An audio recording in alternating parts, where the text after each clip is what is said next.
अभी मैं गुड़गांव से नोएडा तक का सफ़र कर रही हूँ और सफ़र के बीच में मुझे एक व्यक्ति मिले हैं और जिनकी मैंने कैब बुक करी। तो बहुत सारे लोगों के मन में ये सवाल, ये ख्याल रहता है कि किस तरीके से इसकी जर्नी को स्टार्ट करना चाहिए और करना चाहिए या नहीं करना चाहिए, क्या क्या हर्डल्स आते हैं, क्या क्या लाइक फैमिली की तरफ से बाउंडेशन आती है या नहीं आती, और एक कैब ड्राइवर लाइक पूरे दिन में कितना कमा लेते हैं। तो भैया मेरे साथ हैं, उनका फेस हम लोग रिवील नहीं करेंगे but he will let you know the whole story. So भैया कितने साल का एक्सपीरियंस हो गया है आपको ये काम करते हुए का? मुझे 4 ईयर का एक्सपीरियंस हो गया है। अच्छा। इस लाइन में जुड़े हुए हैं, जो कि देखा जाए अगर ईमानदारी से काम किया जाए ना तो आप जॉब से बेहतर अर्निंग यहाँ पे कर सकते हैं। जॉब से बेहतर अर्निंग कर सकते हैं? वो कैसे? क्योंकि लोगों का मेन फोकस होता है टाइम पास करना, जो कि रील देखने में अपना टाइम ज़्यादा से ज़्यादा स्पेंड करते हैं, जो कि नहीं करना चाहिए। सही बात है। और अगर आप काम पे फोकस करते हैं 12 आवर्स तो आप 2 से 2,500 रुपए खर्चा निकाल के अच्छा आप घर ले जा सकते हैं। खर्चा निकाल के 2 से 2,500? जी। अगर 2,000 के हिसाब से देखा जाए तो 60,000 रुपए। मतलब डी ग्रेडेड जो जॉब कमाते हैं लोग, उससे भी ज्यादा आप कमा सकते हो। तो आपको 4 साल का एक्सपीरियंस हुआ है, तो बदलाव कितने ज्यादा आए हैं आपके इस फील्ड के अंदर? लाइक पहले तो शायद कमीशन ज्यादा मिला करता था क्योंकि आपकी जो कैब्स थी उनकी संख्या कम थी, लेकिन जैसे जैसे अब संख्या बढ़ी है तो क्या कमीशन वगैरह भी कम हुआ है भैया? नहीं, उसका आप अगर देखा जाए तो कमीशन रेट में तो फर्क है काफी, बट लेकिन वर्कलोड बढ़ गया है। वर्कलोड बढ़ गया है। हाँ। अच्छा। आपको पहले वेट करना पड़ता था, कुछ टर्म कंडीशन ऐसी थी कि आपको 3 राइड आपके डिवाइस पे बजेंगी, उनमें से आपको एक डिवाइस तो उठानी है, एक राइड कंप्लीट करनी है। ओके। बट अब ऐसा नहीं है, अब आप अपने चॉइस के हिसाब से काम कर सकते हो। ठीक है। आपके पास ऑप्शन है, और भी कंपनी आ गई है। हाँ। तो जो अगर आप लॉन्ग ड्राइव करना चाहते हो, आप लॉन्ग राइड को रिसीव करिए। आप बाउंडेशन नहीं है तो पहले से अगर देखा जाए तो अब बेहतर है, पहले से बेटर है। हाँ। आपको 10 राइड उठानी है, 20 उठानी है, 30, मतलब आपकी कैपेसिटी पर बिलोंग करता है। बिल्कुल। आई मीन डिपेंड करता है।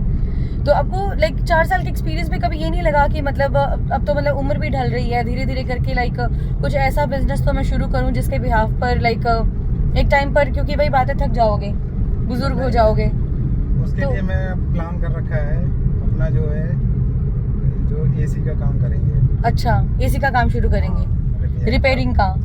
वो भी काम बड़ा अच्छा है, उसके अंदर भी अर्निंग काफी अच्छी होती है। बेसिकली मेरा मेन फोकस रहेगा पीसीबी रिपेयर।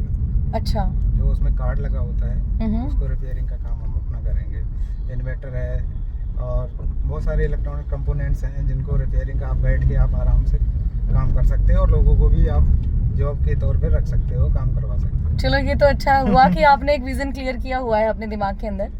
भैया एक बात बताइए, इसमें कोई स्कैम वगैरह भी होते हैं जब कैब ड्राइवर काम करते हैं? तो बच्चे कोई नए इस फील्ड के अंदर आते हैं तो? हाँ, थोड़ा सा होता है। जैसे कि कुछ लोग होते हैं, किसी और ने कैब बुक कर दी, आप जो है ड्राइवर पिकअप लोकेशन पे गया, उसने पिक किया, राइड कंप्लीट की, पता लगे कि उसको पैसे नहीं दिए, लोग बीच रास्ते में ही उतर के चले गए।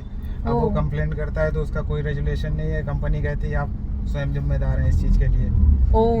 तो ना तो कंपनी रिवर्ट देती है, उस केस में कोई सिक्योरिटी नहीं है। ओके। तो ड्राइवर का भी लॉस होता है, टोटली लॉस जो है ड्राइवर का ही होता है। ऑफ कोर्स बात है। कंजप्शन होता है, टोल भी लगे होते हैं, तो सारा पैसा उसको वहाँ पे जीरो अर्निंग होती है। तो इस केस में कंपनी को कुछ ना कुछ अपना एक ठोस रूल्स बनाना चाहिए जिससे कि ड्राइवर सेफ और सुरक्षित रहे, राइड को कंप्लीट करें। बिल्कुल। अब मैं जैसे 3 स्टेट से आई हूँ, लाइक अभी मैं हरियाणा से दिल्ली में आऊंगी, दिल्ली से फिर मैं यूपी में जाऊंगी। तो ये 3 स्टेट मैंने कवर किए एक तरीके से। तो मैं आपसे जान सकती हूँ कि मतलब बीच में जैसे कुछ ड्राइवर्स एक्स्ट्रा 100 रुपीज 150 रुपए की डिमांड करते हैं, तो क्या वो लीगल है या क्या है वो सिस्टम? थोड़ा समझाएंगे एक बार? जी बिल्कुल, मैं आपको समझाता हूँ। जैसे कि आपका ओला, उबर, रैपिडो, ये जो 3 ऐप हैं, ये अपने को टोटल बिलिंग में इंक्लूड करती है टैक्सेस को। ठीक है।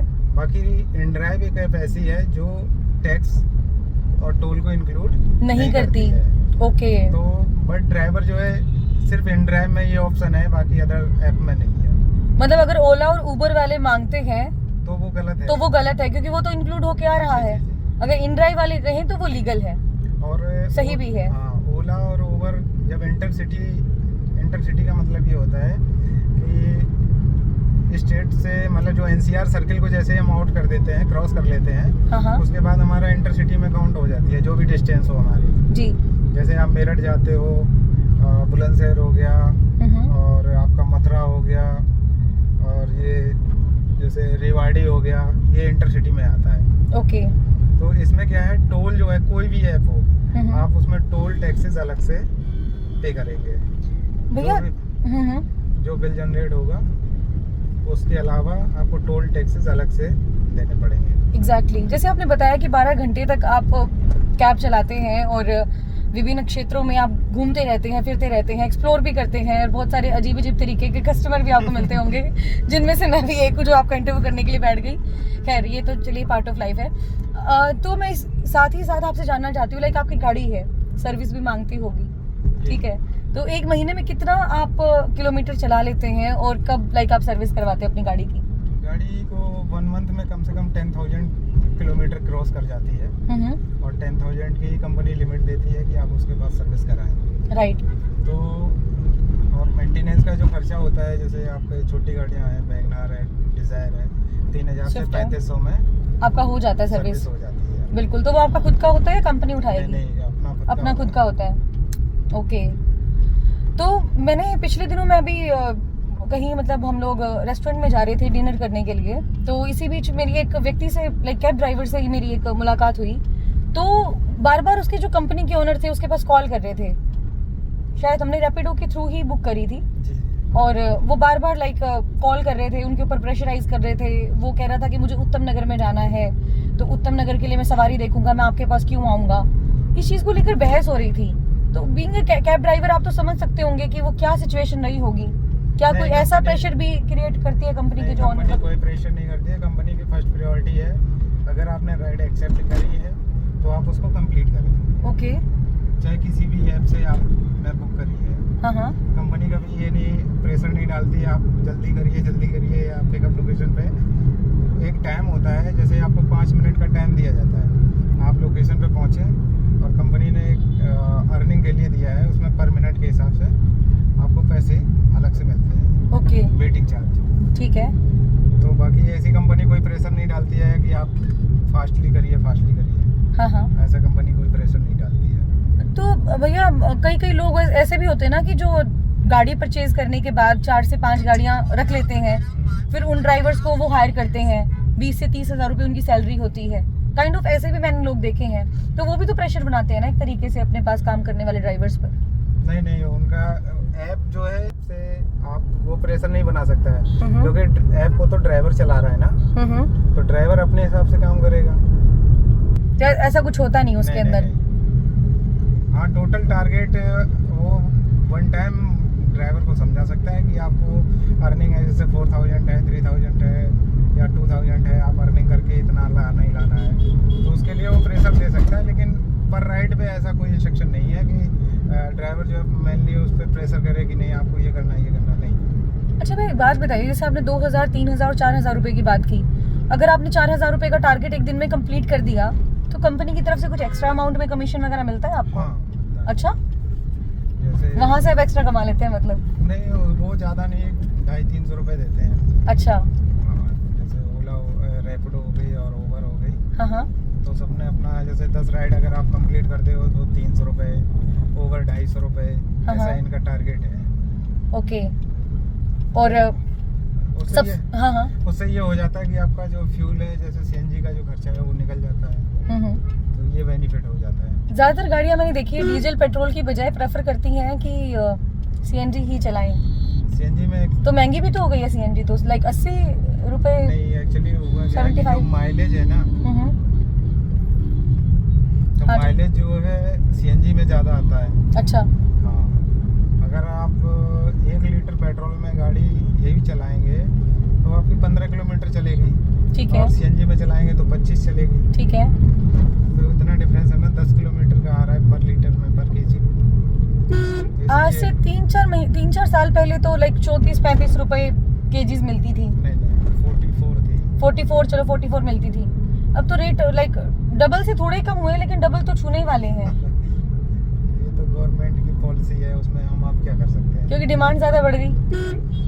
डिमांड नहीं, वो तो अब जैसे आउट ऑफ सिटी में चले जाएं आप, वहाँ तो और ज़्यादा है, 100 के पार है, 100, 110 कहीं 105 है। 105 110 कहाँ पर, कौन सी सिटी में? आप अलीगढ़ के पास जाएं तो वहाँ पे आपको 106 रुपये मिलेगी अच्छा, अलीगढ़ में। ओके, और मथुरा चले जाएं वहाँ पे भी यही रेट है। अच्छा, तो मेरठ चले जाएं, मेरठ में 98 के अराउंड है।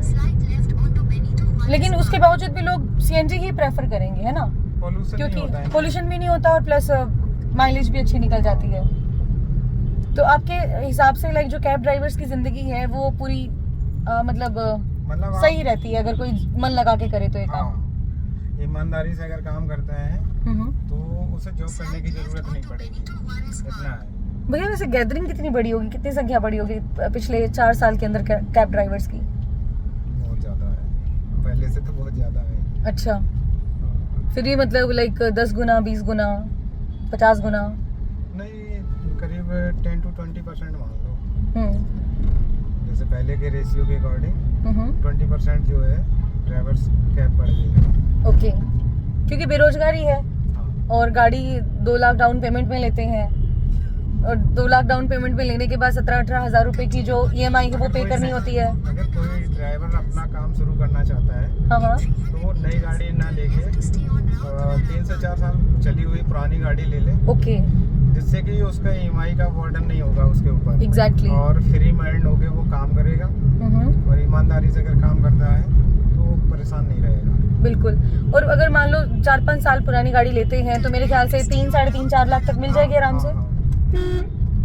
ये अच्छा आइडिया दिया आपने। और अगर नई गाड़ी लेते हो तो सबसे पहले ईएमआई का बर्डन रहेगा माइंड पे। हाँ, और काम कितना कर रहे हो नहीं कर रहे हो पता लगे कि एक दिन काम अच्छा हो गया, एक दिन नहीं हुआ, वहाँ पे जो है वो क्लेश हो गए कि अब क्या करूँ। और ईएमआई की गाड़ी में बड़ा दिक्कत तो होती है, बहुत सारी चीज़ें होती हैं उसमें। मतलब ज्यादातर लोग जो डिप्रेशन में रहते हैं वो इसी वजह से रहते हैं क्योंकि उनकी ईएमआई पे नहीं होती, बिल्कुल बिल्कुल। खर्चे नहीं निकल पाते होंगे ना। अब सेकंड हैंड गाड़ी ली आपने, अगर 2000 कमा रहे तो 500 रुपये खर्चा हो गए, 1500 तो अपने है ना। एग्जैक्टली। आप 1500 में 500 तुम ईएमआई के लिए निकाल रहे हो, हाँ, 500 300 खर्चे के लिए निकाल रहे हो, मेंटेनेंस के लिए 800 बचे। अब 600-700 रुपए में तुम अपना घर चलाओगे, अपना खर्चा चलाओगे, कैसे करोगे? सही बात है। तो ये चीज़ है। बट सेकंड हैंड गाड़ी में हमें ये फ़ायदा हो जाता है, जो नई गाड़ी के रेट होते हैं वही पुरानी गाड़ी में रेट मिलते हैं। तो मैंने अजीब तरीके के कस्टमर्स की बात करी, तो कोई ऐसा इंसिडेंट हुआ आपकी लाइफ के अंदर जो आपको अभी तक याद हो कि ऐसा दिन भी आया था? ड्राइवर को ये चीज़ ध्यान रखनी चाहिए, अगर ड्राइवर कस्टमर चाहे लेडी हो चाहे जेंट्स हो, अगर लग रहा है कहीं डाउट है कि ये किसी घटना को अंजाम दे सकते हैं तो आप उनसे बहस ना करें। और इतना तो आपको पता है, जब चलते रहते हैं तो आपको थाना, चौकी, ट्रैफिक पुलिस, कोई भी आपको रास्ते में दिखता है गाड़ी, आप वहाँ पे खड़ी कर लें। कोशिश करें कि थाना या चौकी के पास खड़ी करें और जो भी आपको उस पर लग रहा है डाउट वो शेयर करें, जिससे कि आप भी सुरक्षित रहें और सामने वाला घटना को अंजाम ना दे सके। एग्जैक्टली। मतलब कोई ना कोई लाइफ के अंदर ऐसा इंसिडेंट हुआ है आपके लिए आपके, तभी आप ये चीजें शेयर कर रहे हैं। जी जी। बताना चाहेंगे या फिर रहने दो उसको राज? नहीं, अब बताना क्या, जब जितने भी ड्राइवर हैं सबके साथ कुछ ना कुछ होता है। हाँ हाँ, लेकिन ये अवेयरनेस है कि लोगों को जो है, आप वैसे कॉल नहीं कर सकते हो क्योंकि गाड़ी में बैठे होते हैं, 4 लोग बैठे हैं, आप कॉल करके नहीं बता सकते हो ना। लेकिन ये आप कर सकते हो, गाड़ी या स्टीयरिंग आपके हाथ में है, आपको जहाँ लगे कि हम यहाँ पे पुलिस चौकी या थाना नियर है, आप सर्च करो, उधर लोकेशन डालो और बस। अगर कस्टमर बोलता है इधर क्यों ले ली, तो ट्रैफिक का बहाना बताना है, क्योंकि हर किसी को नहीं पता होता है ना, क्योंकि आप जब चलते हो तो आप कहोगे कि ना इधर ट्रैफिक ज़्यादा है, तो वो तो बात मान लेंगे आपकी। हाँ। आराम से। सही बात। कभी लूटपाट का मामला हुआ हो, लाइक आपके पास पैसे पड़े हैं और नहीं ऐसा तो खैर नहीं अभी तक हुआ है। अच्छा। हाँ, लेकिन ये डाबरी है ना, डाबरी और ये सीमापुरी, कुछ एरिया ऐसे हैं जहाँ पे मतलब इस तरीके की घटनाओं को लोग अंजाम देते हैं। डाबरी हो गया, सीमापुरी हो गया, और कौन कौन से एरियाज बताए आपने? दिलसाद गार्डन हो गया, अच्छा, जहांगीरपुरी हो गया। ये जो एरिया है ये कड़कड़डूमा कोर्ट के आसपास का एरिया? नहीं, उधर तो ठीक है, उधर ठीक है। हाँ, उधर ठीक है। अच्छा। जो बहुत ज्यादा कंजेस्टेड है ना, वहाँ पे लोग भागने में वो रहते हैं एक्सपर्ट, क्योंकि ओह। आप वहाँ ट्रैफिक वाले एरिया में गाड़ी छोड़ के नहीं भाग सकते ना। बिल्कुल सही बात है लेकिन वो उनको सब चीजें पता होती है। कि कहाँ से कैसे निकल के हाँ। भागना है। ओह गॉड ये भी मतलब एक आई ओपनर मोमेंट आपने बताया है। ऐसे ऐसे भी रोबरी कर लेते हैं बताओ लोग। बट फिर उस मतलब दिन में भी अवॉइड करना चाहिए, रात को अवॉइड करना चाहिए, या हमेशा ही अवॉइड करना चाहिए वहाँ पे नहीं, जाना?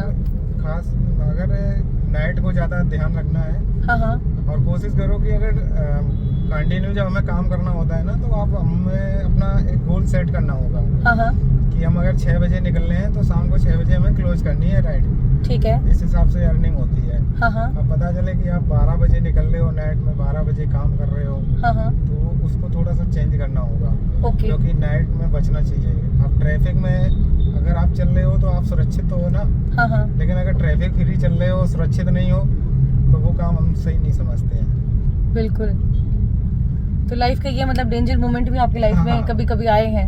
जी, जी। तो ऐसे में आपको लगता नहीं कि पुलिस प्रशासन को वहाँ पर और भी ज्यादा सख्ती बरतनी चाहिए, और ऐसे इंसिडेंट जो वहाँ पर रेगुलरली कह सकते हो, तीसरे चौथे दिन तो होते ही होंगे, तो नहीं, अब जो है, अब जैसे हमने अपने जो एरियाज हैं वो डिसाइड कर लिए हैं कि हमें यहाँ यहाँ जाना है। ओके। जैसे हमारा फर्स्ट राउंड होता है गुड़गांव का, हाँ हाँ गुड़गांव से फिर रिटर्न करता हूँ यूपी के लिए, ठीक है। फिर यूपी दिल्ली चलता हूँ। अच्छा तो ये हमारा रूट है, और दिल्ली में साउथ दिल्ली में चलता हूँ, वेस्ट में और इधर ईस्ट वगैरह में नहीं जाता हूँ। तो जो साउथ का एरिया है वो ठीक है। और गुड़गांव के कोई ऐसे एरियाज जहाँ पर गाड़ी लेकर जाना बिल्कुल खतरे से खाली ना हो?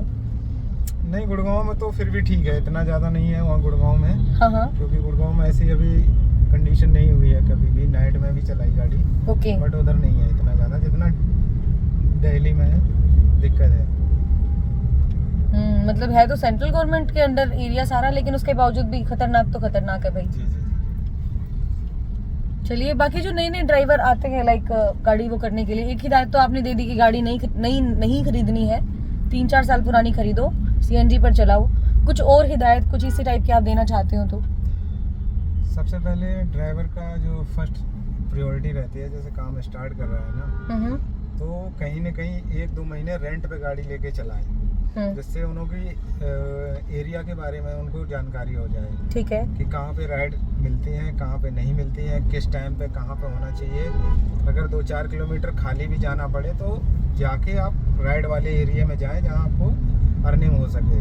ऐसा नहीं है कि आपने एक राइड कंप्लीट कर दी, आप वहीं पे खड़े, अब दूसरी राइड ही नहीं आ रही है, अब राइड आ रही है 5-6 किलोमीटर दूर से, तो आप कह रहे इतना दूर कौन जाएगा। सही बात है। तो इन सब चीज़ों को भी देखना है ना। अगर पता लगे आपने 100 रुपए की राइड कंप्लीट की, हाँ और वहाँ से कोई अच्छी राइड बच गई, हाँ तो ये प्लस पॉइंट होते हैं। तो ऐसा नहीं है कि आपको अवॉइड करना है, अरे आएगी तभी हम जाएंगे। तो सही सबसे बात है। पहले वो रेंट पे चला लें 1-2 महीने, उन्हें एक्सपीरियंस हो जाएगा, उसके बाद अपना काम शुरू कर सकते हैं, नो प्रॉब्लम। रेंट पे चलाएंगे तो मतलब राइड आए या ना आए, लेकिन पैसे तो आएंगे ही। बिल्कुल बिल्कुल, रेंट पे भी चलाएंगे। उसके वेरी बाद नाइस भी, आइडिया। 1000 रुपये तो पर डे का है ही है। अगर आप ड्राइवर की नौकरी करते हैं 500-600 रुपये मिलेंगे ज़्यादा से ज़्यादा। ओके। बट लेकिन आप अपना काम करोगे, अपने मन के हिसाब से चलोगे, खर्चे भी पूरे कर लोगे, सब चीज़ें हो जाएंगी। सही बात है। तो अभी इसको पुश करते हैं और हम सीएनजी भरवा लेते हैं। चलिए ठीक है भैया, thank you so much, thank you, so nice of you.